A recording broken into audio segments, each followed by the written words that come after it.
Hey, how's it going, guys? Welcome back to my YouTube channel. My name is Georgiman and I'm your friendly neighborhood anime and manga fan. I love all things anime and all things manga, and I'm here today to talk about Oshi Season 2 Episode 13, which happens to be the season finale of Season 2. And I just want to start out by saying that I think that Season 2 did a phenomenal job following up the success of the first season, and I would go as far as to say that I definitely think this season is better than the first season. And I know some people, it might be controversial, but I honestly believe that, because I think that the first season, as good as it did get carried by that first episode a lot. And unlike that, I think that this season, consistently, every episode was one-upping the other. And that's just my opinion on it. I think that this season, like I said, has been phenomenal, especially like towards the ending of the season. And this episode in particular, I think it did a great job at once again giving us more character development, especially with Ruby, which is something that I've been wanting from the very get-go, because I felt like she was kind of sidelined for a while. But it's great to finally see her come on her own and finally get some great character development and build up going forward. Now, before I go any further with this week's episode, I just want to give you guys a quick reminder to make sure to subscribe to my YouTube channel so you guys can be up to date with all my Oshinoko, as well as all my anime and manga content that I'll be providing in this channel. It really helps out a lot, and I would really appreciate it if you guys could subscribe to my YouTube channel. So if you guys could, please subscribe to my YouTube channel. Now, with all that out of the way, let's get into this final episode of Oshinoko. So, the episode starts off right where we left off, the aftermath where we left off, which was pretty much Akane and Ruby discovering the body of the doctor, which was Aqua's previous life. And obviously, Ruby gets taken by the police, some questioning. She's not really a suspect or anything. It's just more like, like, how did you stumble upon it? Like typical procedure when it comes to law enforcement. And we see that pretty much what happens is Ruby is completely like blown away by the whole situation. She's obviously overwhelmed, and she's kind of like very like cold. Like she just kind of numb to everything. And to be honest, I can't really blame her. I mean, she just experienced a very traumatic situation, and I can't blame her for feeling numb and just kind of being in disarray at the moment. And also we see that Akane, she's also like Birdie's surprised about the whole situation, and she talks to like Aqua about the whole situation. And Aqua just kind of, he throws it all out, and he just says like, yeah, I'm glad that you found the corpse. I was expecting you to find it. I'm glad that I could count on you. And at first I was like, oh my god, is she gonna think like he murdered him? But like at the same time, how? Because this is a corpse that has been there for like 16 years that he's been MIA. So, but it's more like she starts thinking about like, oh, like, so you found out that your friend died, and that gave you like, that comforts you, like, knowing that you found his body. That's great to hear. And she's like, probably you don't have any use for me anymore, right? It's like, it's okay, we can put an end to this. And it's a very sad scene where we see Akane actually, bear her heart in her chest. She's just very emotional about the whole situation, departing with Aqua's life, thinking that they're going to go their separate ways. And she's very emotionally distraught about the whole situation, and she's crying. And like I said, I was getting a little emotional, man. This was a little bit too sad, to be real. And we see that pretty much Aqua just kind of, completely just gives her comfort and being like, no, now I can save you, because I no longer am fueled by revenge. Obviously my father has been dealt with, and I found the corpse. I'm just happy I can just move on, and I want to live to protect you, Akane.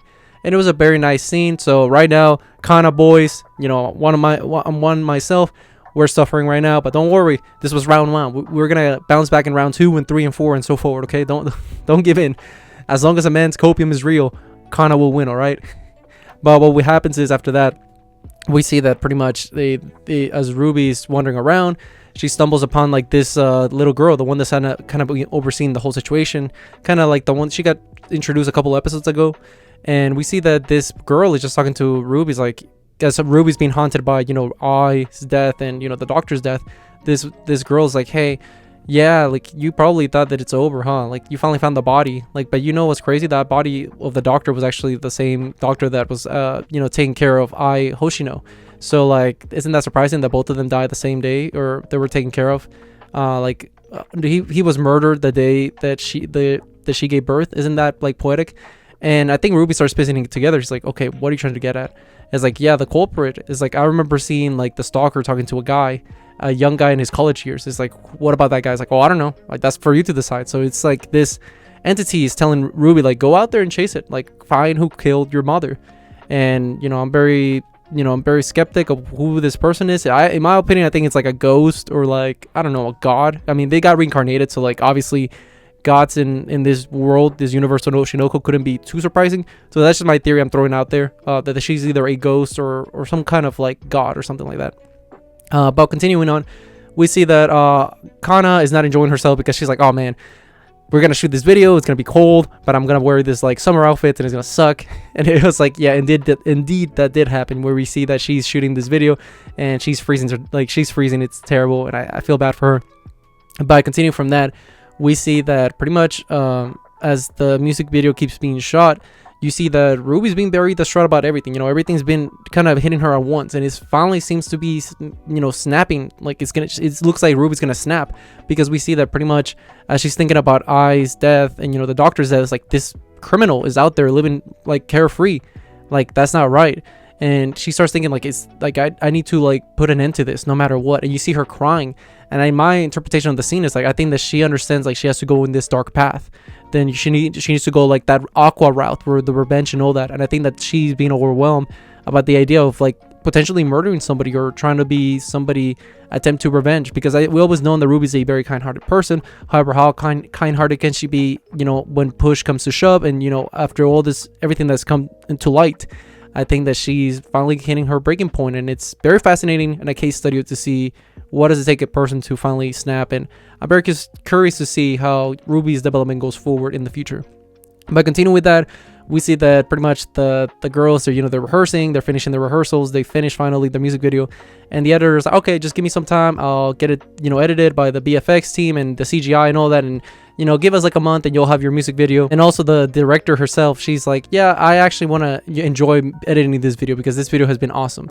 And we see that pretty much what happens after that is that Akane is taking a bath in the hot springs, and, you know, who joins in? Kana. So both of these girls, you know, they're out there, you know, they're about to, you know, hit the sauna or whatever, or the hot springs, and we see that they're both talking, and she's like, aren't you supposed to go to sleep? Like, it's like, hey, just so you know, this make-believe relationship with Aqua, you gotta make it to an end. It's like, well, it's no longer make-believe anymore.